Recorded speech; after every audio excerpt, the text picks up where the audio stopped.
5, 4, 3, 2, 1, 0.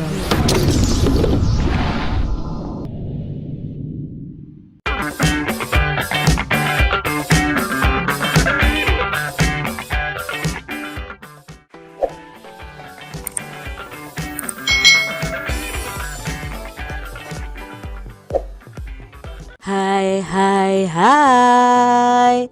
Selamat datang di channel YouTube Kak Citra.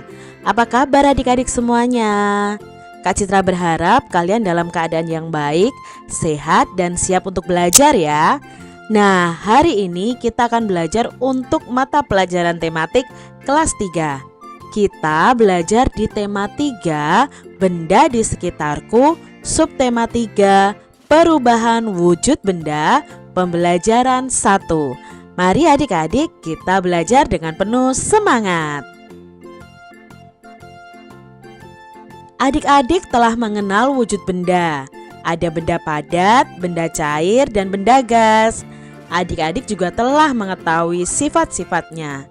Sekarang apa yang terjadi jika benda tersebut dipanaskan, didinginkan, dan diletakkan di udara terbuka? Apakah benda-benda itu akan mengalami perubahan?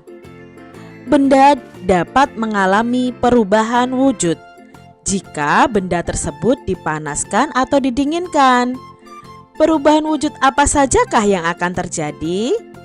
Nah, perubahan wujud benda di alam itu tanda kebesaran Tuhan.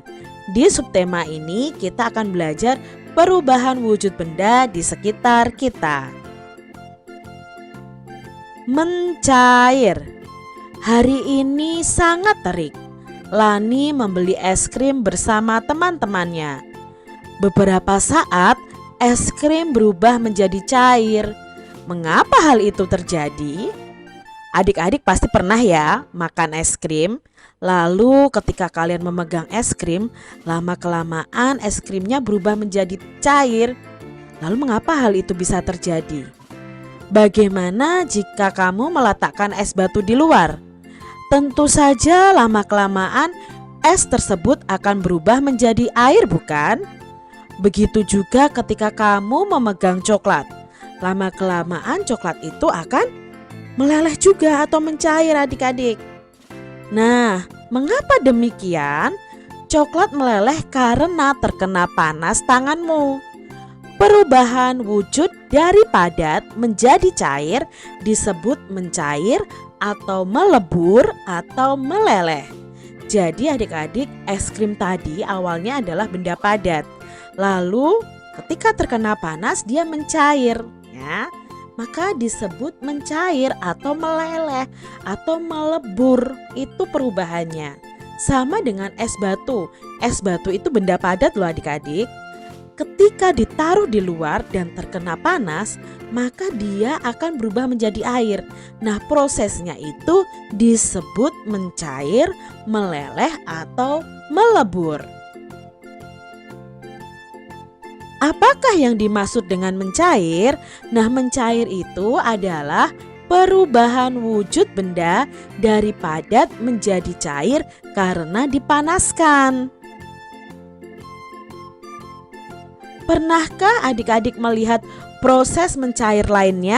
Selain tadi ya, es krim yang mencair, es batu yang mencair, lalu ada coklat yang meleleh ya, atau coklat yang mencair juga. Selain itu, pernah tidak kalian melihat proses mencair lainnya? Nah, Kak Citra pernah adik-adik. Yang pertama adalah lilin yang dibakar. Nah, adik-adik pasti tahu kan, lilin yang dibakar itu akan mencair. Mentega yang dipanaskan itu juga akan mencair adik-adik. Coba kalian amati ketika ibu kalian memasak memakai mentega atau margarin, itu biasanya akan meleleh atau mencair karena kena panas. Berikan contoh proses mencair dalam kehidupan sehari-hari. Nah, banyak ya tadi sudah Kak Citra sebutkan. Dari lilin yang dibakar, mentega atau margarin yang dipanaskan, es batu atau es krim yang dipanaskan juga ya. Itu adalah contoh proses mencair. Pada wacana di atas tadi, proses mencair itu terjadi pada es. Apakah proses mencair terjadi juga pada logam? Menurut adik-adik, apakah logam itu bisa mencair? Ya adik-adik, logam itu bisa mencair. Coba perhatikan, ini adalah cara membuat batangan emas. Emas itu dibuat batangan dengan cara dicairkan atau dilelehkan terlebih dahulu, lalu dicetak sesuai dengan cetakannya adik-adik. Besi juga bisa dicairkan, tetapi dengan panas yang sangat tinggi adik-adik. Benda padat jika terkena panas akan mencair. Peristiwa mencair tidak hanya terjadi pada es, namun proses mencair juga terjadi pada benda-benda padat lainnya. Apakah semua benda padat itu mencair pada waktu bersamaan? Tentunya tidak bersamaan ya adik-adik, berbeda. Kalau es itu akan cepat mencair, kalau logam itu diperlukan panas yang sangat tinggi untuk mencair. Nah, untuk memahaminya kita bisa melakukan percobaan sebagai berikut. Adik-adik cukup sediakan bahan dan alat sebagai berikut. 4 buah gelas plastik bekas, itu bekas air mineral ya adik-adik ya. Lalu kalian siapkan es batu, coklat, kapur, dan mentega. Nah adik-adik perhatikan di sini alat dan bahan yang harus kalian siapkan. Lalu langkah percobaannya adalah masukkan setiap benda ke dalam gelas.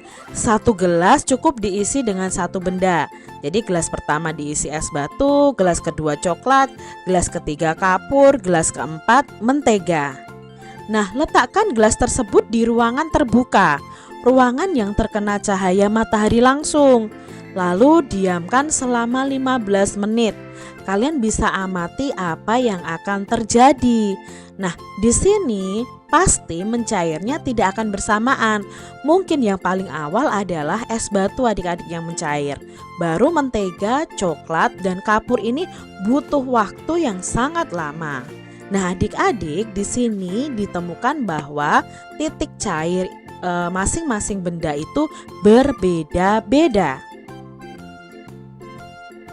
Es mencair jika suhunya mencapai 0 derajat Celcius. Nah, kalau besi adik-adik dapat dicairkan itu jika dipanaskan sampai suhu 600 derajat Celcius. Itu baru besi bisa cair adik-adik. Setiap benda mulai mencair pada suhu yang berbeda-beda. Suhu di mana benda mulai mencair disebut dengan titik leleh. Jadi setiap benda itu mencairnya berbeda-beda suhunya adik-adik. Nah, suhu di mana benda itu bisa mencair disebut dengan titik leleh. Apakah adik-adik menyukai coklat? Kak Citra juga suka coklat nih. Coklat adalah makanan yang digemari anak-anak. Coklat mulai mencair jika disimpan di luar ruangan. Perhatikan kemasan coklat di bawah ini. Manakah coklat yang paling berat? Nah, menurut gambar ini, mana coklat yang paling berat adik-adik? Coklat yang pertama beratnya 120 gram. Coklat yang kedua 60 gram. Coklat yang ketiga 70 gram. Maka yang paling berat adalah yang ini, 120 gram. Hari ini Lani berulang tahun. Lani akan merayakan bersama teman-temannya. Ibu ingin membuatkan kue coklat untuk Lani. Nah, di sini bahan untuk membuat kue coklat adalah 8 butir kuning telur, 200 gram gula tepung, setengah SDT. SDT itu sendok teh ya adik-adik, setengah sendok teh garam, 5 butir telur yang diambil putihnya. Bahan yang dicampur menjadi satu adalah 1 sendok teh baking powder, 25 gram coklat bubuk, 125 gram mentega, 25 gram maizena, 1 kilogram coklat masak. Itu adalah bahan yang digunakan untuk membuat kue coklat. Nah, dari bahan-bahan tadi, mana yang merupakan satuan baku adik-adik? Satuan baku adalah satuan standar untuk mengukur massa atau berat benda. Nah, di sini satuan bakunya ada dua dalam resep ini. Yang pertama adalah gram, yang kedua adalah kilogram. Jadi ada dua satuan baku, gram dan kilogram. Nah, selain satuan baku di bahan untuk membuat kue ini, ternyata ada juga satuan yang tidak baku adik-adik. Nah, satuan yang tidak baku di sini adalah butir dan SDT tadi, sendok teh. Ada setengah sendok teh garam, ada 1 sendok teh baking powder. Ini bukan termasuk satuan baku. Selain kue coklat, Lani membuat minuman es buah. Wow, segar ya adik-adik ya. Minuman segar yang berisi buah-buahan dicampur dengan es. Bantulah Lani menimbang bahan-bahan untuk membuat es buah. Nah, di sini Lani membutuhkan sirup untuk membuat es buah. Berat 1 botol sirup adalah 600 gram. Berapa gram berat dari 3 botol sirup? Nah, di sini ada 3 botol sirup. Berapa ya beratnya? Nah, 1 botol itu beratnya 600 gram. Kalau 3 botol ada berapa gram? Maka bisa kita cari dengan cara 600-nya ditambah 600 ditambah 600. Karena ada 3 botol adik-adik. Maka jumlahnya adalah 600 ditambah 600 ditambah 600. Ayo, berapa adik-adik jumlahnya? Ya, 1800 gram beratnya. Itu bisa dicari dengan cara lain adik-adik, yaitu cara perkalian. Kalian bisa mencarinya dengan cara 3 dikali berat botol sirupnya. Nah, berarti 3 dikali 600 gram. 3 dikali 600 gram, kalian bisa begini adik-adik, 3, nolnya ini kalian tutup dulu ya. Tidak usah kalian tulis dulu. Jadi 3 dikali 6. 3 dikali 6 itu 18. Baru tambahkan 02 di belakangnya karena ada 0 di sini. Berarti jawabnya 1800 gram. Kesimpulannya, jadi berat dari ketiga botol sirup adalah 1800 gram. Buah yang digunakan untuk membuat es beraneka ragam. Perhatikan berat buah pada timbangan. Nah, di sini ada buah apa ya adik ya nih? Ini seperti buah pir ya kelihatannya ya. Ini 20 gram ya. Ini 20 gram ya.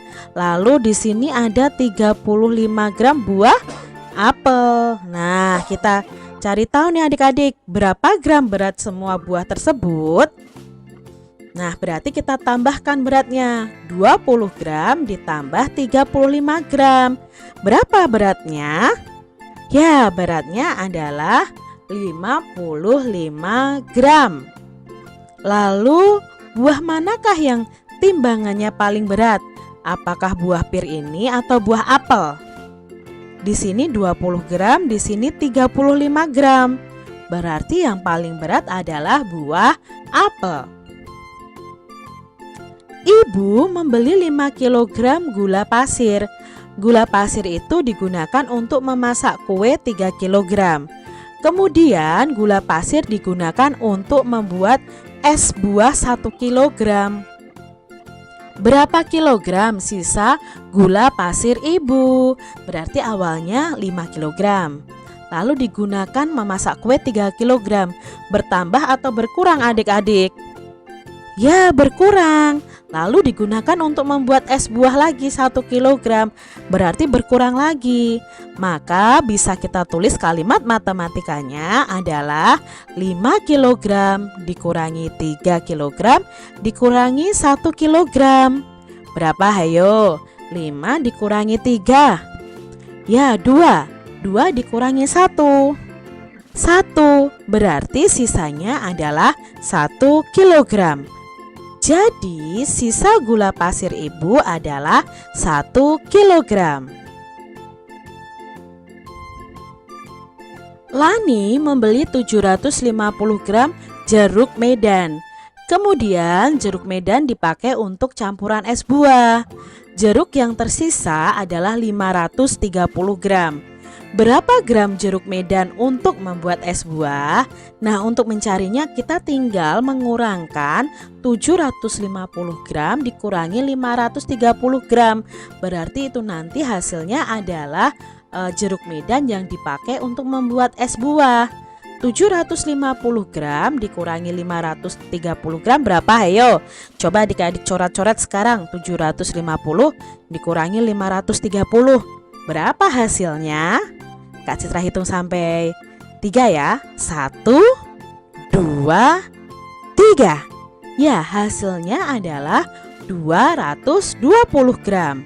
Jadi jeruk medan untuk membuat es buah sebanyak 220 gram. Di negara-negara yang mengalami 4 musim, saat musim dingin itu tiba akan turun salju adik-adik. Nah, salju akan mencair begitu ganti musim semi. Nah, tahukah adik-adik bahwa setiap butiran salju itu mempunyai bentuk yang khas? Adik-adik bisa melihat butiran salju yang bentuknya berbeda-beda.